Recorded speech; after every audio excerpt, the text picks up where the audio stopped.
The David Pakman Show at davidpakman.com. All right, welcome to the show. Yesterday was Memorial Day. I think a good place to start is some of the coverage that Memorial Day got. One of the things that made headlines was Chris Hayes on his MSNBC show Up with Chris Hayes saying he's uncomfortable calling fallen military heroes. Now, when I first heard the headline, it was on a conservative blog, so I wanted to hear and say, well, what exactly is the problem here as I adjust my microphone to the right spot, Lewis? And let's just look at the video first before we even think of analyzing it, Lewis. I mean, you can't judge a book by its cover. We can't deal in just headline. Let's look at the evidence here. Yeah, here we go. I think it's interesting because it is, I think, very difficult to talk about the war dead and the fallen without invoking valor, without invoking the words heroes.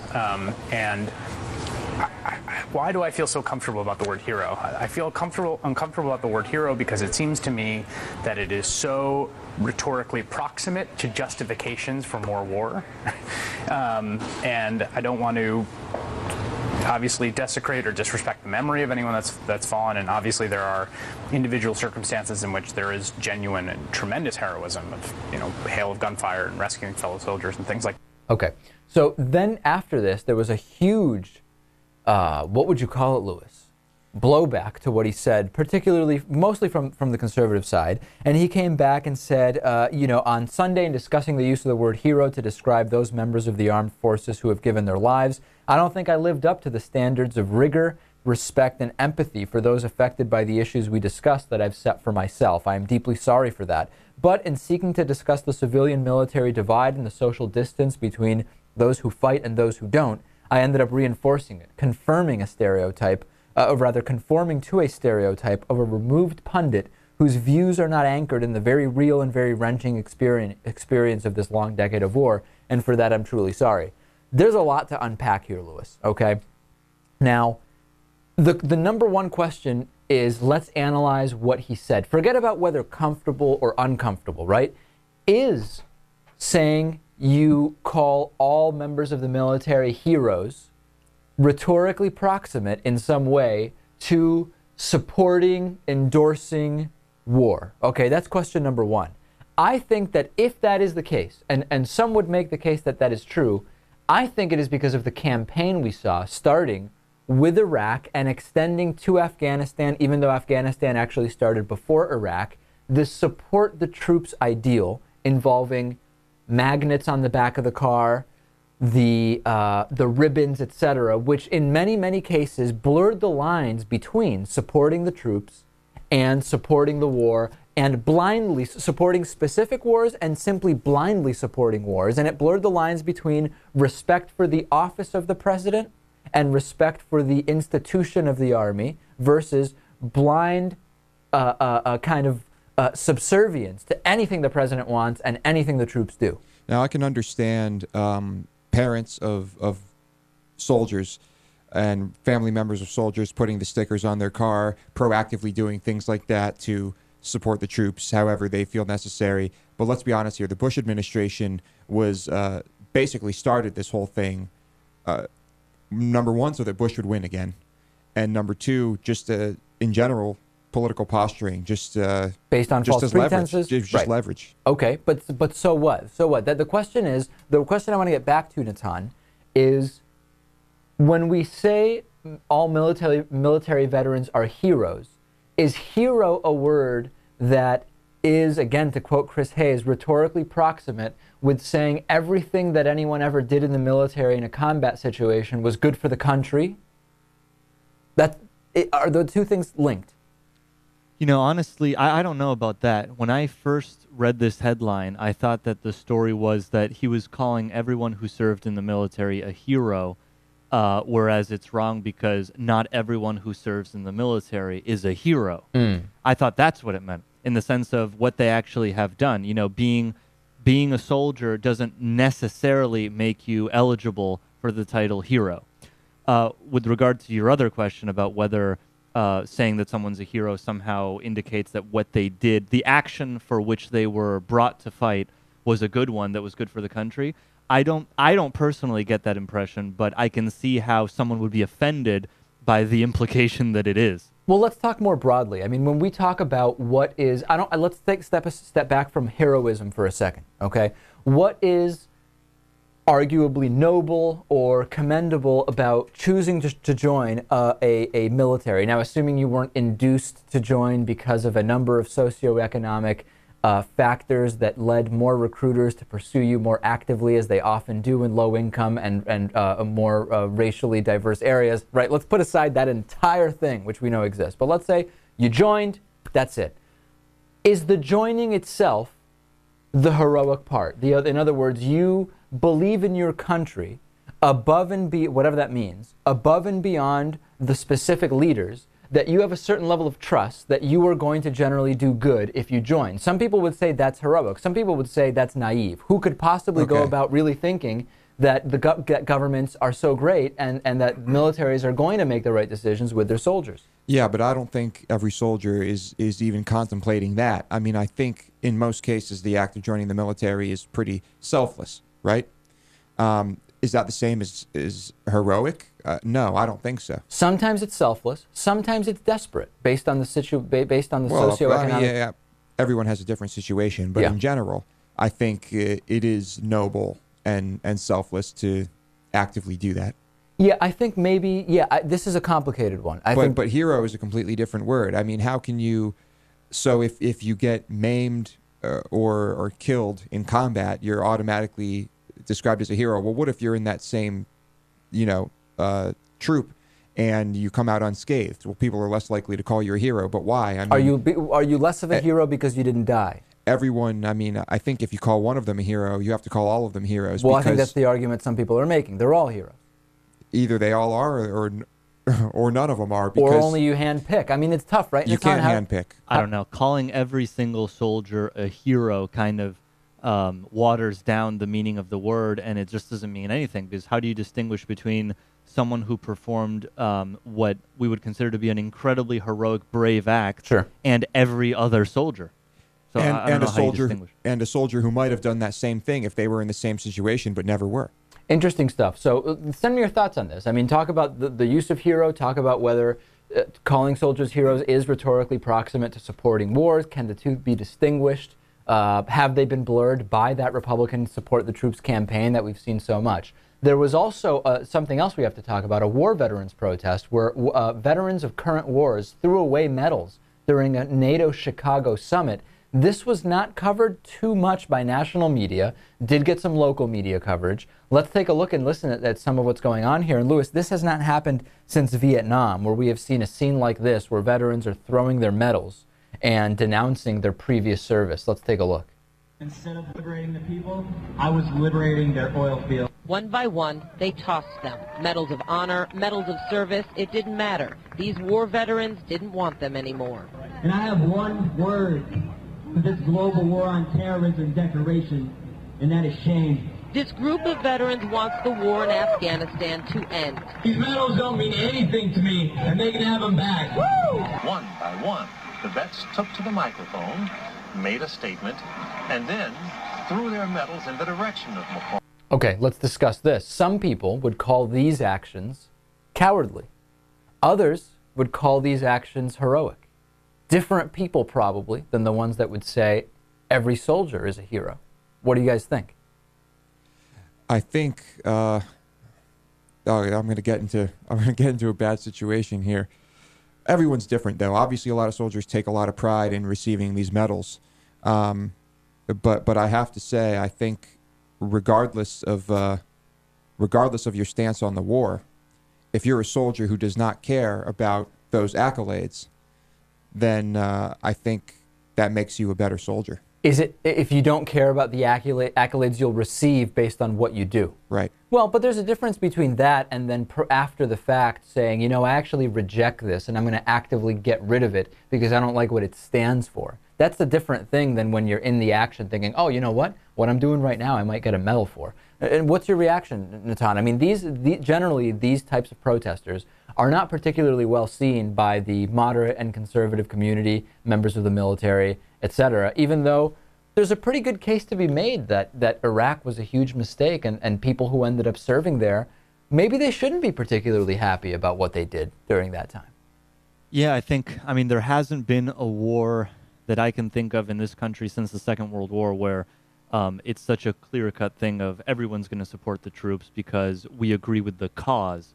What I would say is that when we say supporting our troops and we have the little ribbon on our well, not us personally, but people have them on their bumper plates, on their bumpers, it seems to me like one way of supporting the troops is to only send them into combat when we can agree that the cause is justified. That hasn't been done. So I don't think it's supporting the troops to send troops into a war where then they, some of them, come back and say, what we did here is, as this guy said, liberate their oil fields, or we didn't actually. It wasn't worth the cost. Well, sure, and if one person says it, you can't say that therefore it was the wrong thing. But we have wide-standing evidence from lack of WMDs, no connection to Saddam, between Saddam Hussein and 9/11. But it's not just that; it's the soldiers and more than half the country that disagrees with the war in Iraq. So no question. I think we're talking about a large segment of the population not agreeing with this war. That wasn't the case during World War II, for example. You think any of these guys will regret participating in this, throwing away those medals in a few years, in a few days? Somebody's probably not. No? I think if you're taking part in this, it's pretty clear that how strongly you feel about it. I mean, I doubt their views will change on it. Last thing I want to touch on is Memorial Day does gloss over the real horrors of war for many, many, many people around the world that are not American veterans and their families, right? I mean, here we have the parades and the wreath laying and the flags, and it's a worthwhile moment to remember people that have died in service, whether for pointless wars, worthwhile service, humanitarian peacekeeping missions, for whatever it may be. No question about it. That being said, it makes it very easy to forget the thousands and tens of thousands and hundreds of thousands of civilians that have been killed. I mean, forget about non-formal war theaters, but just in Afghanistan and in Iraq, and all we know about civilians that have been killed in those countries. Memorial Day, I wish we were also thinking about them, and you hear it mentioned tangentially. I'm sure I will get emails of people pointing to one article or another article, but that is not really the tone and tenor, and I understand it's Memorial Day for the troops. I get that that's what the holiday is. But there's a connection there. To remember only the troops and not to remember all of the other suffering and death that has happened as a result of worldwide war. It's not about blaming these troops or those troops or America or anyone else. The fact that so many hundreds of thousands of civilians have died, it's glossed over on Memorial Day, particularly so, I think. Right. Well, I mean, it's unfortunate, but it just becomes a statistic, right? It does. I mean, when you hear about a soldier dying, especially if it was local, someone near you, you hear about it, and it's a tragedy, and everyone's upset. But when you hear that, 600,000, Afghani, Iraqi civilians have died, it's just a statistic. It is. Yeah. Very much so. On today's bonus show, Lewis is actually hosting today's bonus show. We're trying this out. We got a bunch of emails from people saying, why not have Lewis host? And then I can just chime into Lewis. We'll see how it goes. I think it'll be interesting. So if you're not getting the bonus show, really, you should sign up for a David Pakman Show membership at davidpakman.com/membership. We have a bunch of stories to talk about on the bonus show. Sign up. We will take a break. We'll come back and talk about the naked man shot to death while eating someone's face. Very weird. Back The after David Pakman Show at davidpakman.com.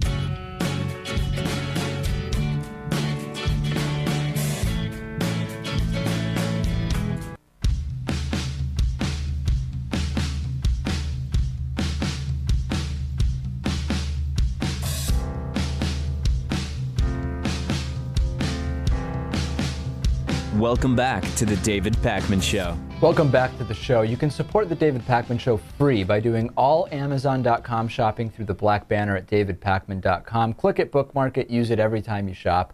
And you can also become a David Pakman Show member, which is, of course, made possible in part by liberalbias.com. Liberal Bias can be found in the most amazing places. Even single-celled organisms like yeast can be guilty of liberal bias. Think of that, Lewis, next time you're defrosting one of those freezer loaves of bread. Right.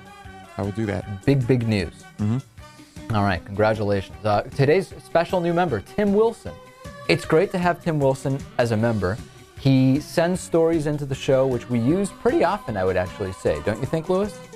Yeah, he's a good source of information. There you go. If you could say one thing to Tim Wilson about the stories he sends in, though, what would it be?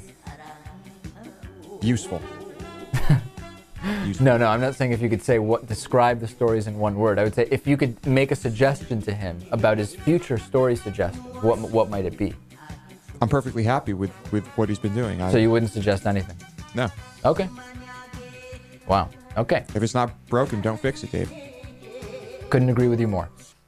A naked man named Rudy Eugene, who's 31 years old, was allegedly eating a victim's face, and he was shot and killed by Miami police. 6 shots it took, around a half a dozen shots, to get this guy to stop eating this man's face. An incredible, horrific story. And the suspected cannibal they were like out in the middle of a causeway, basically. It's a completely bizarre assault. And City of Miami police are saying that this started around 2 p.m. when an officer responded to 2 men fighting in the bike path right off Biscayne Boulevard. You know the area down in Miami where this happened. We all do. I mean, I have an idea of it. Yeah. Yeah. The officer approached and saw that the naked man was chewing the other man's head, according to witnesses. And the officer told the naked man to back away. He continued to assault. The officer shot him, and the attacker continued to eat the man despite being shot, forcing the officer to continue shooting him, according to witnesses, about 6 times. Shocking. What do you think when you hear this? Drugs? Yeah. This also ties into the story we did about Germany and how many gunshots are fired by police here. I'm just wondering why. I mean, they didn't try to restrain the man first, right? They immediately just start shooting. But anyway, I guess that's a different story. That is a different story. Yeah, crazy. But a hell of a story. I would say drug use or mental illness is at play here. I really doubt this was like a feral child who somehow grew up and was in for 31 years in Miami. Right. Yeah. Yeah, and now we're hearing reports that the guy had been using bath salts, which I guess is like a new type of LSD that's popular in Miami. Have you heard of this? I have not. Do you use regular bath salts? I do not. So you probably wouldn't use the LSD ones either. I doubt it. Yeah. Probably smart. Yeah. So, I mean, I was thinking initially maybe it's cocaine, which is why the guy was completely numb, didn't even feel the first gunshot, and just kept... Or PCP or something like that. Yeah, but apparently some kind of LSD. Investigators are asking for more information. Initially they thought, like I said, cocaine psychosis, but apparently now it's... he apparently was prompted to remove his clothing because of the use of LSD and then began eating a man's face. I don't know that we've heard anything specifically like this in recent history. Have we, Natan? I don't know why you're asking me. Am I supposed to know about this type of thing? Yeah, I think so. I don't know of any. You're the authority on cannibalism. No word if this guy was related to Mike Tyson in some way. Didn't he bite off someone's ear during a fight? I think it was Evander Holyfield. He bit off a piece of his ear, yeah. No relation as far as I know. I got an email saying the reason this problem even exists, that as if it's a common problem, people eating other people's faces, is that it's people eating meat. Regular meat eating is a gateway activity to eating humans, and that a vegetarian, no matter how crazed they are off of LSD, would never think to eat a guy's face. Did someone actually suggest that? Yeah. All right. That's a new low. I hope it's a joke. You know what? Sir Daryl actually agrees with this. I ran this by Sir Daryl, and he said he's a vegan. Sir Daryl, host of the Sir Daryl Radio Experience, he said absolutely that it's much less likely a vegan would ever do this. But it's still... I think your normal cognitive processes go out the window when you're in a state like this. A bath salt psychosis? Yeah. Yeah. You've been in video game psychosis, where you've got like the sheet over your head to block sunlight, and it's been like an 8-hour Diablo fest, but you've never done anything like this. No, I have not. Not that I know of, anyway. I guess it's perfectly possible that at some point I might have blacked out and cannibalized someone. But I feel like your mom would have mentioned it. I mean, we were only 10 at the time. She would have somehow found out about it. Yeah, probably. Gee, it's an unbelievable story. But anyway, let me know if you think that a vegan would be less likely to turn to this under bath salt psychosis. I don't know. We'll see. Maybe we could study it with rats or something. Yeah. Steve Krishelius went to his doctor and found out that he was a woman. Okay. That's the whole story. Next story. No, it's incredible. Steve Krishelius thought he was a normal man. He was a father with 6 kids. He was married to a woman. He went to the hospital about 5 years ago with a kidney stone attack, And he was told by medical personnel that he was born with both male and female sex organs, technically a hermaphrodite. Now, the email I got about this right away when people sending it was, wouldn't you know you have both sex organs, but you might only have the female parts internally, right? I mean, that's and it was revealed on an ultrasound. But imagine living your entire life and then being told you're actually a woman, and then actually changing and living as a woman after that point, and staying married to your female wife. So why the change? It's fascinating. Why the change? Well, here's what's interesting.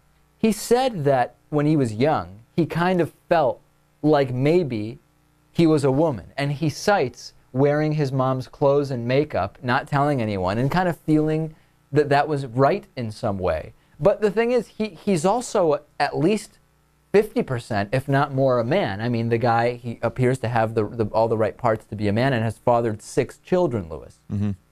So how old is the oldest kid? The oldest kid is, I don't have that, but what's fascinating is that all the kids, when they were asked about it, they said, you know, we don't care, Dad. We love you no matter who you are. And also, you would think that it would be at least somewhat of an adjustment period for his wife, but his wife also saying, you know, I didn't sign up for this, but it is what it is, and you have to kind of go with the flow. I mean, it must be very strange for you to have your father after, okay, let's just say that they were 15 or something. Yeah, let's just say the oldest kid is 15. To have your father become your other mother. I don't know, that just after 15 years of knowing it a certain way, it must just be strange. It's probably an indication of pretty good parenting. Oh, I'm sure it is, yeah. I mean... In other words, let me put it this way. I really doubt that most kids would just like flip out and dismiss it and reject it. I mean, I think... Well, but let me pose another scenario. Wait, but hold on a second. Yeah. I get the feeling that maybe the kids are cool with this because they're also hermaphrodites. He's passed on the genes. All of the kids are hermaphrodites. They also feel a little unsure about their own sexuality.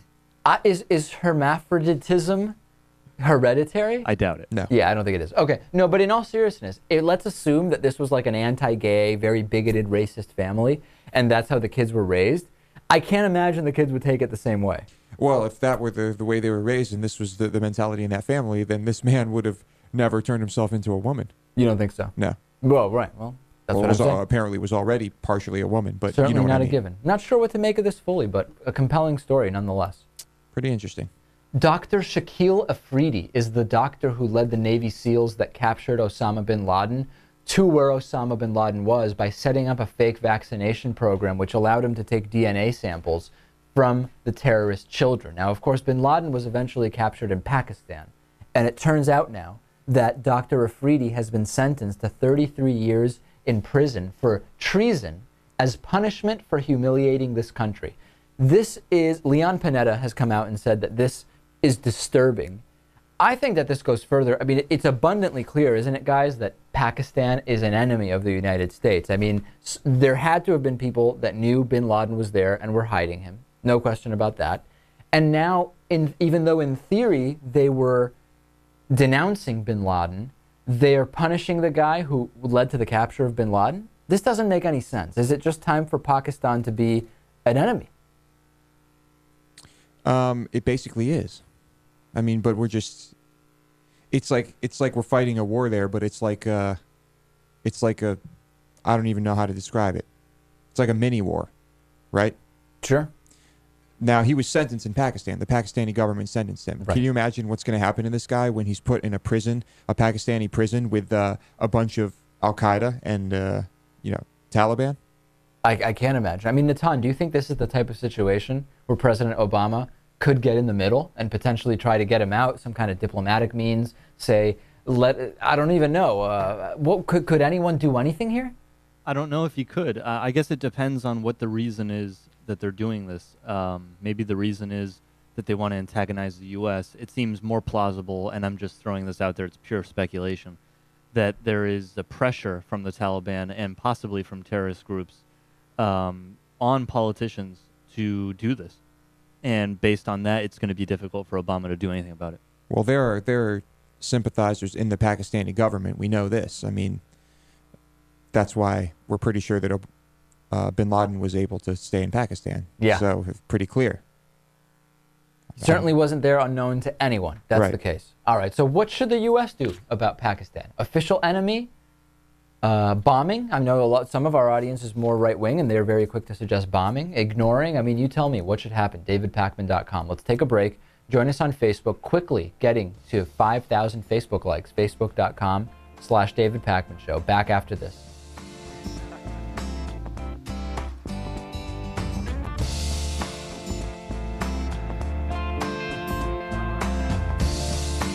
The David Pakman Show at davidpakman.com.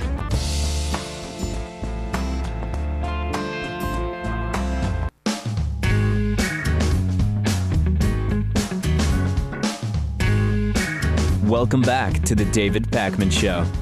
Joining me is the president of Public Citizen, Robert Weissman. We are here at least to start to talk about this new Let's Move Newark program, which is aiming to address childhood obesity. It's something Cory Booker has supported and wants to move forward with. And one of the concerns is that it involves a partnership with Nestle, which is one of the largest producers of infant formula and a major producer of unhealthy foods, as most of us probably know.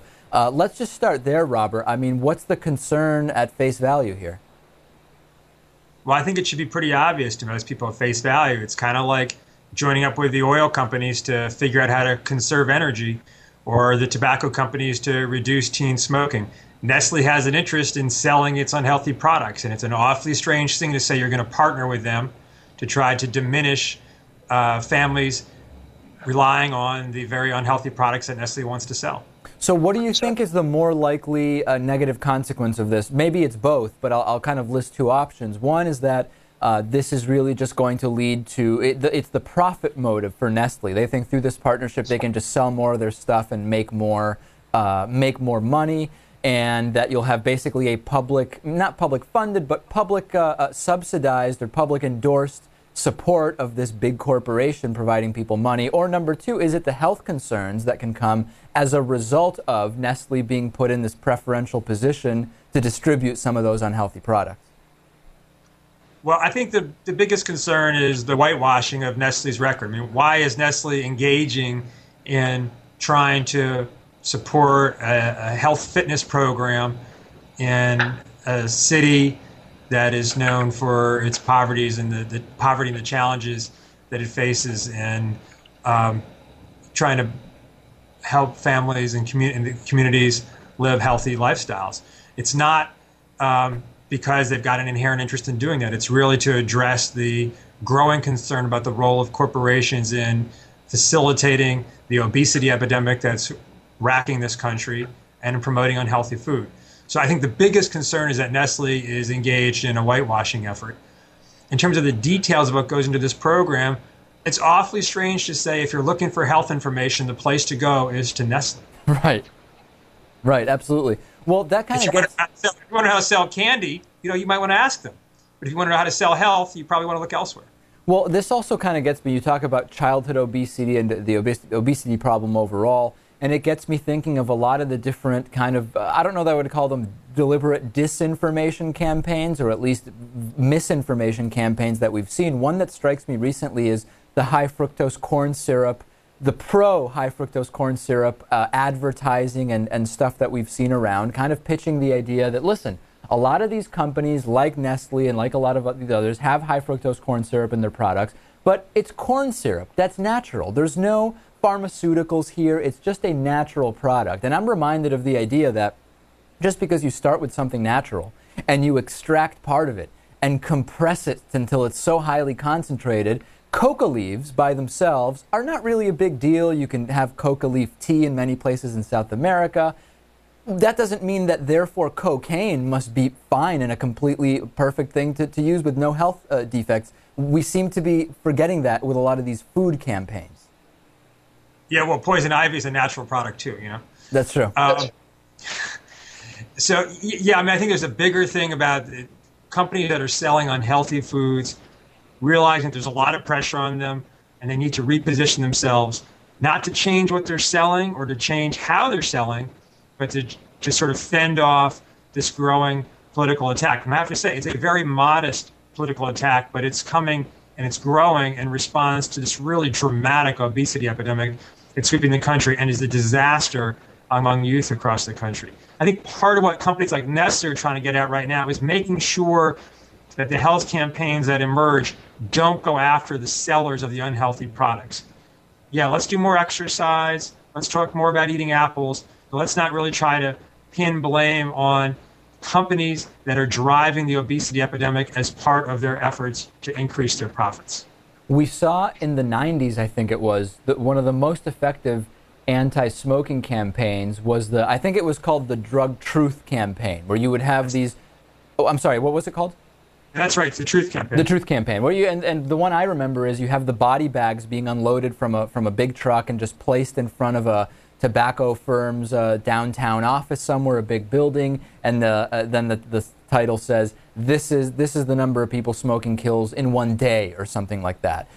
After that, there have been a lot of far less effective campaigns, in part because of tobacco lobbying that has restricted some of what can be said and made more difficult. On the healthy food side, what are we seeing as far as campaigns one way or the other, as far as trends, as far as effectiveness? Well, I think there's a lot still to be done and a lot to be learned. It's really interesting to reflect on the tobacco experience. It's obviously not the same thing, but the anecdote that you're relating is really important, because what the lesson was with the tobacco advertising was that health messages to children, to kids, to teens, aren't very effective. Saying that smoking tobacco is going to give you lung cancer, 1 in 2 chance in 40 years, is not a very effective method for trying to change the behavior of a 15, 16, 17-year-old. What turns out to be very effective, though, is saying, actually, you may think that smoking is cool and that you're rebelling, but actually you're being manipulated by the tobacco companies. And the Truth ads really drove that point home, that the industry was manipulating the kids. And that message, as a health message, was incredibly effective. Now, I don't know whether that exact same thing will work in the food area. And, smoking is not the same thing as eating Doritos or a Big Mac by any means. But you can see where that maybe would be an effective way to run some of these advertising campaigns. And that's got to be the worst nightmare of companies like Nestle. Do you think that we've been talking over the last few weeks on this show, we had a bunch of different food stories. We had Li Fang from United Republic come on to talk about his investigation about the pink slime lobby, this ammonia filler for ground beef. Then after that, we found out about another great product called meat glue, which then goes above and beyond ground beef. And then we also talked about tuna scrape. It's kind of a less scary cousin to meat glue, tuna scrape. Are these types of things the way that maybe more effective entries into kind of our prime demographic, the 18 to 35 younger person becoming more food conscious? Or I'm just not sure. We hear so much about how bad soft drinks are for you, both for your teeth and the sugar and all that stuff, but I haven't seen anything really effective at getting to people. Well, I think there's going to be a range of things, and I think there needs to be more exploration, and things are dynamic, and you do different things for different age groups. I think that there is, processed food dominates the market. There is a real grassroots effort. It's not a top-down effort. It's not being fueled by advertisements from government agencies. It's really a grassroots movement for Whole Foods, not the company, but for actually Whole Foods, supporting community markets, farmers markets, and that's taking off. I think that's actually got quite a bit of support, not just among the sort of 40 to 60-year-old set, but among the 20 to 35-year-old set too. At the level of big messaging, what exactly is going to work? I think we're going to have to test these things out. But what I know for sure is that a company like Nestle is really worried about it and trying to get ahead of the curve with things like this partnership with Newark. All right, we've been speaking with Public Citizen President Robert Weissman. Great to speak to you. Hope to have you back again. Look forward to it. Thanks.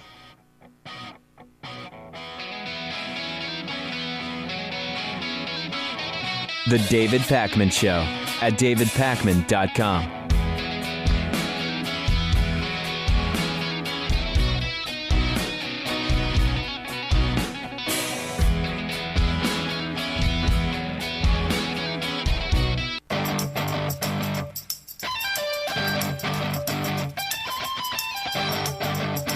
The David Pakman Show at davidpakman.com. Our show is mostly funded by individual membership, so you can actually go on to davidpakman.com, click on membership, and sign up today. And it's really the #1 funding source for the show. You get so many benefits, including the bonus show being actually hosted today by producer Louis Motamedi. He will host the show. I will just be the sidekick, so don't miss that. But you also get an archive of shows that dates back to 2005. You get the full television 1-hour show uninterrupted as one file. You don't have to deal with those spliced up YouTube clips, Louis, which I know is a big frustration for you. Yeah, it's quite annoying. Quite annoying. I'm not a fan of YouTube as of late. Oh, is that right? Yeah. Well, you know, the advertisements just kind of, you know, they're there. Yeah, Louis But doesn't you can like skip them now. You can skip them now. Sure, there you go. Louis backtracking. Of course, that is one of the ways that this show is funded, through YouTube advertising. That's true. Thank you, Louis. Florida is telling hundreds of eligible voters that they're ineligible to vote. They've actually started sending out this letter, which we can, well, I don't even know if we really want to put it up on the screen. It may be hard for people to really read. Basically saying it is in question whether you are a citizen and eligible to vote. You have to respond within 30 days. Otherwise, you are going to be removed from the voter rolls. Now, this is something that has been ordered by Republican Governor of Florida, Rick Scott. And he is ordering the purging of all non-citizens. Now, he's not ordering they be purged from the country, although some people might assume he would like that. That's not what he's doing at all, Louis. He's simply ordering that they be purged from the voter rolls before the November election. No surprise. Not at all. Sounds like a brilliant strategy. This is basically a form of voter fraud, okay? Because you are sending out a blanket for. Let's look at the numbers actually at how this is working. According to data from the Miami-Dade County Supervisor of Elections office, okay, they sent out 1,638 of these flagged as non-citizen notices, okay, saying you are ineligible to vote. You've got 30 days to respond. Of the group, 359 have proven that they actually are citizens. So right there, we see that at least 20% of their flagging is flat out wrong. That's number one. But number two, 26 people were identified as citizens by the county after after it was sent out and removed from the non-voter list.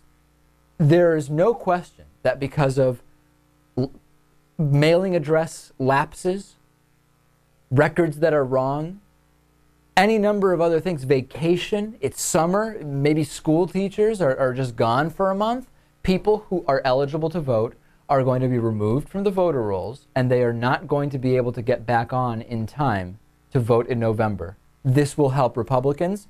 Florida could be the deciding state. This could swing the election if this continues. It's a brilliant ploy by Republicans, yet again, because we know the more people that vote, the better it is for the more progressive candidate.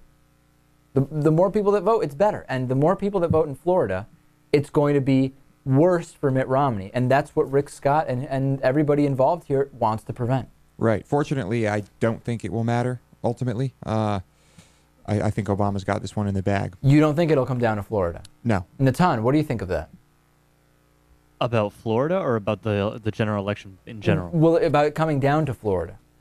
I doubt it'll come down to Florida just because it seems like if he doesn't get Ohio, Virginia, North Carolina, and a lot of the states, Nevada, that he didn't get last time, even if he gets Florida, he's still going to lose. Whereas if he gets some of those states, he could lose Florida and still win.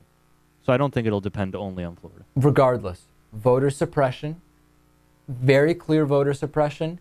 Certainly that this is being targeted, as we see, Louis, at people with very particular names, at people who are Hispanic, Democratic, independent-minded voters are much more likely to be targeted, at least in what we're seeing so far in several counties. Clear effort to purge Democratic voters from the voter rolls. It seems like Florida is really the place where this is the forefront of voter fraud, really. Yeah, absolutely. Florida. No question about it. It's been revealed that there is a list of hundreds of words that you should avoid using online if you don't want the government spying on you. They include pork cloud in Mexico.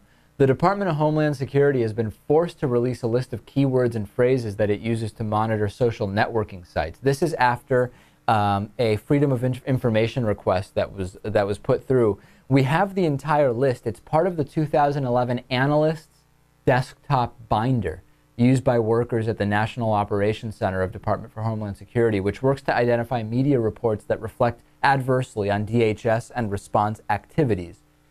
They insisted this actually isn't aimed at policing the internet for disparaging remarks about the government, but more to have general awareness of potential threats.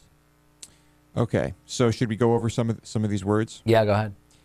Okay, well, there are different categories here. I guess under the terrorism category, you might be under suspicion if in a short period of time you searched for things like pirates, Nigeria, Right. homegrown. Let's see, what else? There's some nuclear. Iran, Pakistan, Afghanistan, Iraq, as if you might not be just looking for news on what's going on, with regard to wars that are happening. Well, you know what's interesting? I posted on Facebook that a friend of mine called from Mexico to say it's cloudy and that she's eating a pork chop. And within like 3 minutes, I had Secret Service at my house. Yeah, it's pretty crazy. Let's see, Southwest border violence category. Basically, you just have every drug listed here, every possible name. A lot of the cities involved with, that are big drug hubs. What's even interesting? illegal immigrants is in the category. When I see this, I don't think of, wow, what a crazy invasion of privacy. I think, wow, that's so far-reaching that there's so many wasted resources going into just nothing. 99.99% of stuff that's nothing. But 0.01%, if it leads to stuff, the argument could be made is worth it. How many people live in this country? 300 million. Can you imagine, on a daily basis, how many of these words are being used on the internet by 300 million Americans? Yeah, it's probably a lot of them.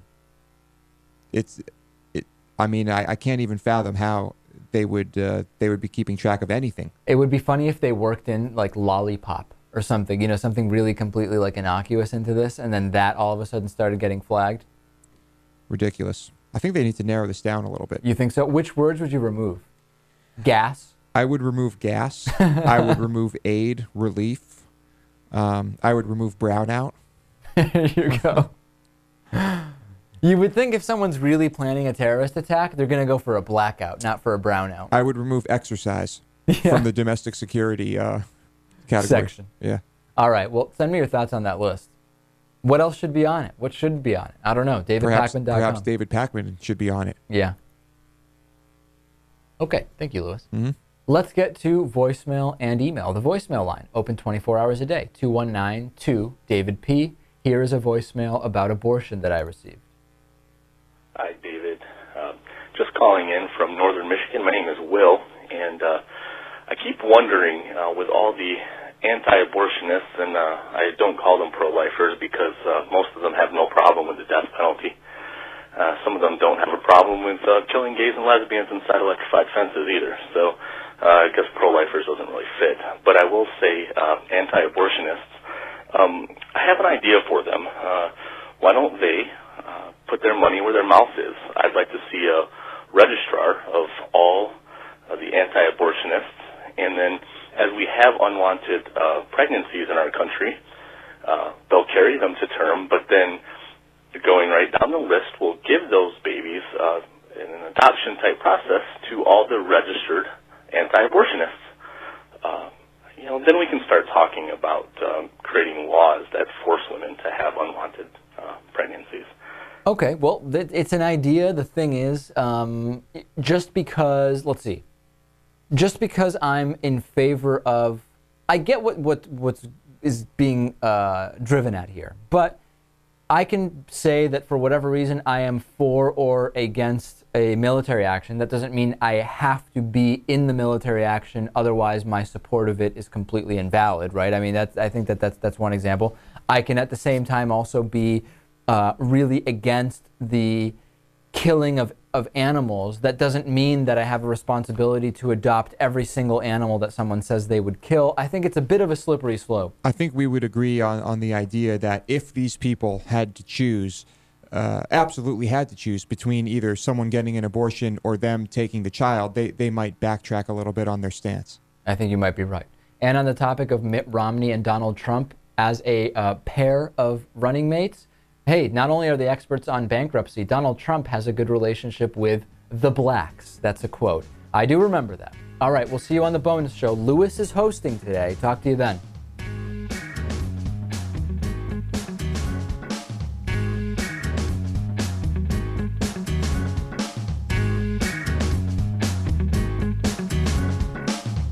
The David Pakman Show at davidpakman.com.